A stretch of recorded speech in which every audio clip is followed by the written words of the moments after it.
A festa do Natal não estava incluída entre as primeiras festividades da Igreja. Os primeiros indícios dela são provenientes do Egito. Os costumes pagãos relacionados com o princípio do ano se concentravam na festa do Natal.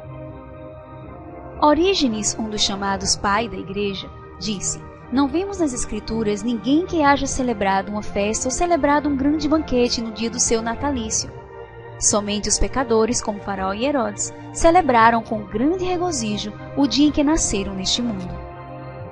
Autoridades históricas demonstram que, durante os primeiros 3 séculos da nossa era, os cristãos não celebraram o Natal.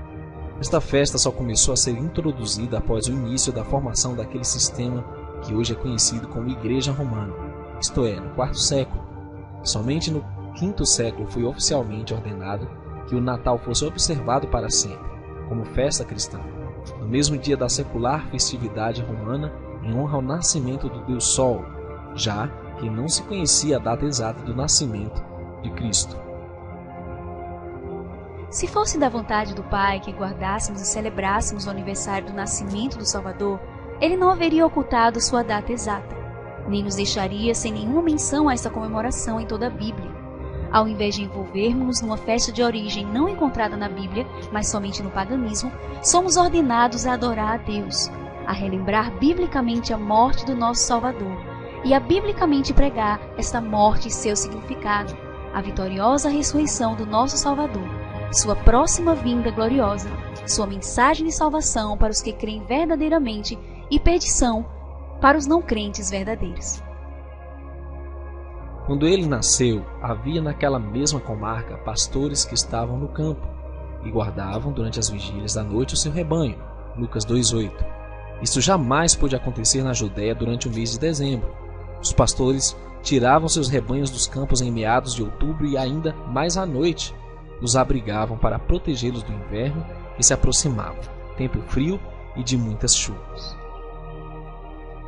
A Bíblia mesmo prova, em Cantares 2:1 e Esdras 10:9 e 13, que o inverno era época de chuvas, o que tornava impossível a permanência dos pastores com seus rebanhos durante as frígidas noites no campo.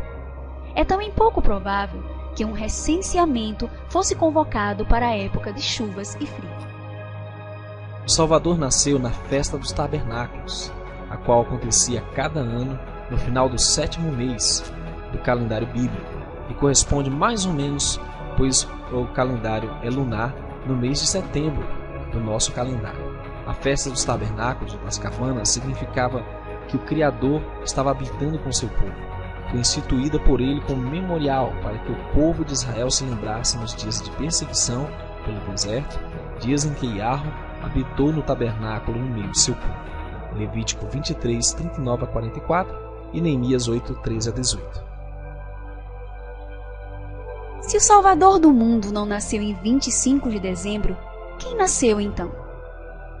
O Natal é uma das principais tradições do sistema corrupto chamado Babilônia, fundado por Nimrod, neto de Cã, filho de Noé. O nome Nimrod se deriva da palavra Marad, que significa rebelar. Nimrod foi poderoso caçador contra o pai. Gênesis 10, 9. Para combater a ordem de espalhar-se, criaram a instituição de ajuntamentos ou cidades. Construíram a Torre de Babel, a Babilônia original, como um quádruplo desafio ao Criador, ajuntando-os para tocar os céus, fama eterna, adoração aos astros. Fundaram Nínive e muitas outras cidades. Organizaram o primeiro reino deste mundo. A Babilônia é um sistema organizado de impérios e governos humanos, de explorações econômicas e de todos os matizes de idolatria e ocultismo. Nimrod era tão pervertido que, segundo escritos, casou-se com sua própria mãe, cujo nome era Semíramis. Depois de prematuramente morto, sua mãe e esposa propagou a perversa doutrina da reencarnação de Nimrod em seu filho Tamuz. Ela declarou que em cada aniversário de seu Natal, nascimento, Nimrod desejaria presentes em uma árvore. A data do seu nascimento era 25 de dezembro. Aqui está a verdadeira origem da árvore de Natal. Semíramis se converteu na Rainha do Céu, e Nimrod, sob diversos nomes, se tornou o divino Filho do Céu. Depois de várias gerações desta adoração idólatra, Nimrod também se tornou um falso Messias. filho de Baal, o deus Sol. Neste falso sistema babilônico, a mãe e o filho, Semiramis e Nimrod, encarnado em seu filho Tammuz, se converteram nos principais objetos de adoração. Esta veneração de a Madonna e seu filho, o par mãe influente mais o filho poderoso e obediente à mãe, se estendeu por todo o mundo, com variação de nomes segundo os países e línguas. Por surpreendentemente que pareça, encontramos o equivalente da Madonna da Mariolatria muito antes do nascimento do Messias. Nos séculos IV e V, os pagãos do mundo romano se converteram em massa ao cristianismo, levando consigo suas antigas crenças e costumes pagãos, dissimulando-os sob nome cristãos. Foi quando se popularizou também a ideia de a Madonna e seu filho, especialmente na época do Natal. Os cartões de Natal, as decorações e as cenas de presépio refletem este mesmo tema. A verdadeira origem do Natal está na antiga Babilônia. Está envolvida na apostasia organizada que tem mantido o mundo no engano há muitos séculos. No Egito, sempre se creu que o filho de Ísis, o nome egípcio da Rainha do Céu, nascido em 25 de dezembro. Os pagãos em todo o mundo conhecido já celebravam esta data séculos antes do nascimento do Messias. Outrora, quando vocês não conheciam a Elohim, serviam aos que por natureza não são deuses.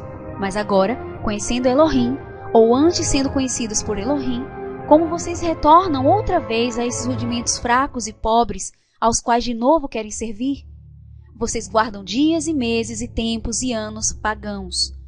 Temo que os meus esforços por vocês tenham sido inúteis. Gálatas 4, 8 a 11.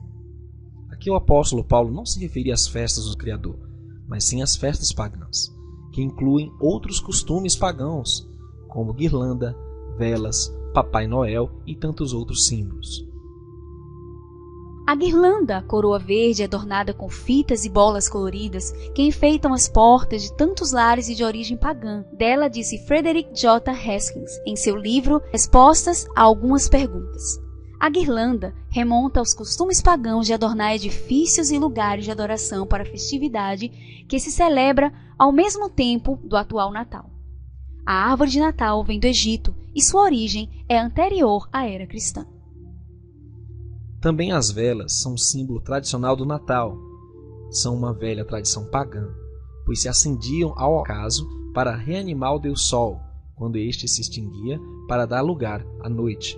Papai Noel é lenda baseada em Nicolau, bispo católico do século V. A Enciclopédia Britânica, 11ª edição, volume 19, diz: São Nicolau, o bispo de Mira, santo venerado pelos gregos e latinos em 6 de dezembro. Conta-se uma lenda segundo a qual presenteava ocultamente a 3 filhas de um homem pobre. Deu origem ao costume de dar em secreto na véspera do dia de São Nicolau, 6 de dezembro, data que depois foi transferida para o dia de Natal. Daí a associação do Natal com São Nicolau. Os pais castigam seus filhos por dizerem mentiras. Porém, ao chegar o Natal, eles mesmos se encarregam de contar-lhes a mentira de Papai Noel, dos Reis Magos, do Menino Deus. Por isso, não é de se estranhar que, ao chegarem à idade adulta, também creem que Deus é um mero mito.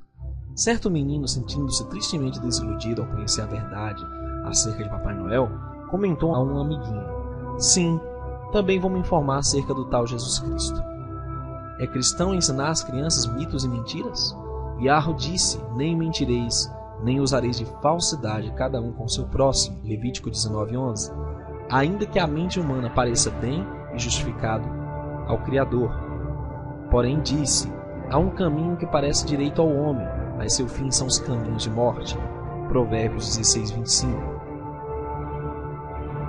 As falsas religiões sempre utilizaram a madeira, bem como as árvores com fins de idolatria. Sacrificam sobre os cumes dos montes e queimam incenso sobre os outeiros, debaixo do carvalho e do álamo, e do olmeiro, porque é boa a sua sombra. Por isso, vossas filhas se prostituem e as vossas noras adulteram. Oséias 4:13.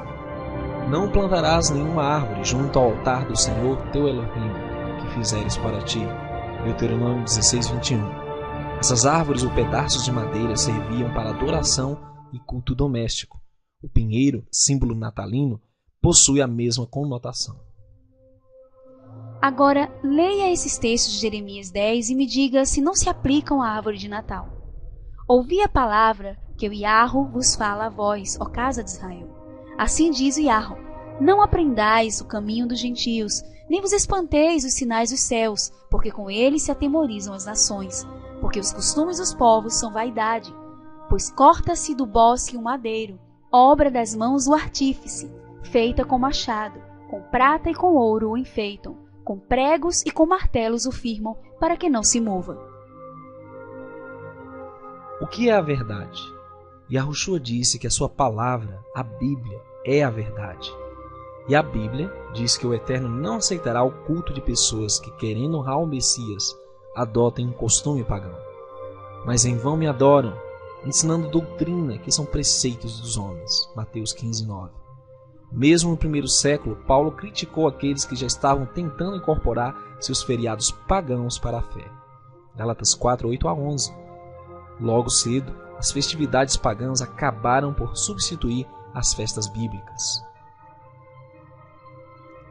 Nem precisamos elaborar quem pode deixar de ver nauseabundos comercialismos, idolatria e contemporização por trás do Natal? E que diz o Pai? Devemos adaptar e corrigir o erro? Ou devemos praticar tolerância zero, separação total? Sai dela, povo meu, para que não sejas participante dos seus pecados e para que não incorras nas suas pragas. Apocalipse 18:4.